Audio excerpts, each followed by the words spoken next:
Nifty का काम करता है। और जो बिग मनी, स्मार्ट मनी लगा के, बड़ा पैसा लगा के काम करता है, वो ऐसे नेकेड काम नहीं करता है कि एक कॉल खरीद लिया और छोड़ दिया या एक पुट खरीद लिया छोड़ दिया। वो हमेशा कॉल और पुट दोनों का कॉम्बिनेशन मिला के चलता है, वो हेज बना के चलता है, और इसी को हेजिंग सिस्टम बोलते हैं, ताकि वो किसी भी सिचुएशन में उसका कैपिटल का एक लिमिटेड फॉर्म है, उससे ज़्यादा उसको नुकसान ना हो। तो आप लोग क्या करते हैं, रिटेलर की क्या गलती है, रिटेलर क्या करता है, कम पैसा है, कम पूंजी है, तो वो एक ही सिस्टम पे काम करता है, या बाई किया या सेल किया, जिसमें उसको कभी बहुत ज़्यादा लॉस होता है, कभी बहुत ज़्यादा प्रॉफिट होता है।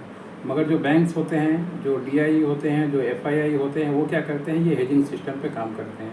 जैसे अभी प्रीवियस क्लोज के पास मार्केट है, तो वही अगर यहाँ पे उनको अगर पोजीशन बनाना, तो वो कैसे पोजीशन बनाएंगे, वो एक कॉल खरीदेंगे और एक कॉल बेचेंगे, ताकि मान लीजिए अगर यहाँ से मार्केट डाउन जाता है तो फिर तो भी उनको ज़्यादा लॉस नहीं होगा, और यहाँ से अगर कहीं रिटर्न लेके मार्केट वापस उल्टा रिवर्स कर जाए तो उनको प्रॉफिट होगा, मगर उतना ज़्यादा नहीं होगा, मगर पूंजी उनकी सेफ रहेगी। ये पॉलिसी प्रोसीजर जो है हेजिंग सिस्टम होता है, इसी को हेजिंग बोलते हैं।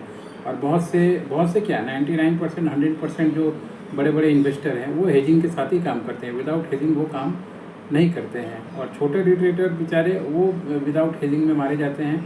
वो जैसे मान लीजिए अभी टॉप में ख़रीद लिया अगर किसी ने, तो अभी तक तो मार्केट उसको आराम से समझिए तो 100 पॉइंट का चुना उसको लगा दिया, लगभग अप्रॉक्स 74 पॉइंट, मतलब उसी के आसपास, और उसके नीचे और भी जाए तो अलग बात है, तो उनका लॉस हो गया।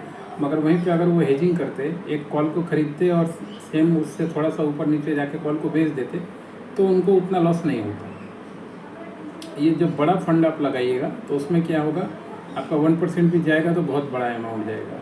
इस वजह से छोटे में नहीं दिखता है, छोटे में दिखता है अरे 100 नुकसान हुआ, 200 नुकसान हुआ, मगर वही जब 10 करोड़ हो, 1000 करोड़ हो, तो फिर उसका अमाउंट आप सोचिए किस तरीके से होता है। तो इसलिए जो भी बड़ी कंपनियां हैं, जो म्यूचुअल फंड हैं, जो बाकी लोग हैं जो इस सब में काम करते हैं, वो कभी भी विदाउट हेजिंग काम नहीं करते, वो हमेशा हेज के साथ ही चलते हैं, ताकि उनका प्रॉपर्टी कैपिटल बचा रहे। आप भी बिजनेस मार्केट में काम कीजिए, हेजिंग ज़रूर सीखिए।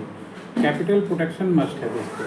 प्रॉफिट का पैसा कुछ भी कीजिए अलग बात है, अगर कैपिटल आपका सेफ है तो फिर आप काम करने में आपको मज़ा आएगा, धीरे धीरे आप चीज़ें सीख जाइए। कैपिटल बचाना अगर आप नहीं सीखिएगा और कैपिटल को आप लगातार गंवाते रहिएगा, कैपिटल को ऐसे ही छोड़ दीजिएगा, तो फिर मुश्किल है आपके लिए बचना मार्केट में ज़्यादा देर तक। वो मार्केट जो पूरा पैसा आपका खा जाएगा, आपको जब तक समझ में आ जाएगा तब तक आपके पास बैलेंस नहीं बचेगा। बहुत से स्टोरीज आप लोग देखते होंगे, बहुत से न्यूज़ में आते हैं, कोई 1 करोड़ का नुकसान होने के बाद सीखा, कोई 5 करोड़ का नुकसान होने के बाद सीखा, कोई पूरा ज़िंदगी उसका ख़त्म हो गया, तो सीखने में पता चला कि उसको उतना करोड़ तक चला गया।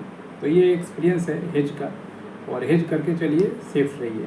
देखिए अभी जहाँ पे सपोर्ट ले रहा था वहाँ से अभी थोड़ी देर पहले मैंने बताया था आपको 25,180, तो उसका भी सपोर्ट तोड़ दिया, 25,180 का भी सपोर्ट तोड़ दिया, और आज मॉर्निंग से ही साइडवेज डाउन ट्रेंड में ही जा रहा है निफ्टी। तो ये हेजिंग पे बताया हमने कि निफ्टी में किस तरीके से आप हेज कर सकते हैं और अपने आप को सेफ रख सकते हैं, अपने कैपिटल को कम लॉस होने से बचा सकते हैं। हेजिंग का सबसे बड़ा फ़ायदा ये होता है। आप बोलिएगा तो बाद में मैं हेजिंग पे भी कुछ वीडियोस आपको बता दूंगा आपके लिए कि किस तरीके से आप अपने लॉस को रोक सकते हैं, कम से कम कर सकते हैं। प्रॉफिट उसमें अगर ये है कि प्रॉफिट बहुत ज़्यादा नहीं होता है, प्रॉफिट अगर 20% होता है तो लॉस जो है आपका वो भी बचाएगा, वो सिस्टम से हिसाब से होता है। हेजिंग में थोड़ा सेफ्टी माइंड से चलना पड़ता है, वो आपको लॉटरी हीरो जीरो वाला खेल नहीं है हेजिंग में। आशा करता हूँ हेजिंग पे अगर आपको चाहिए होगा वीडियोस बोलिएगा जरूर।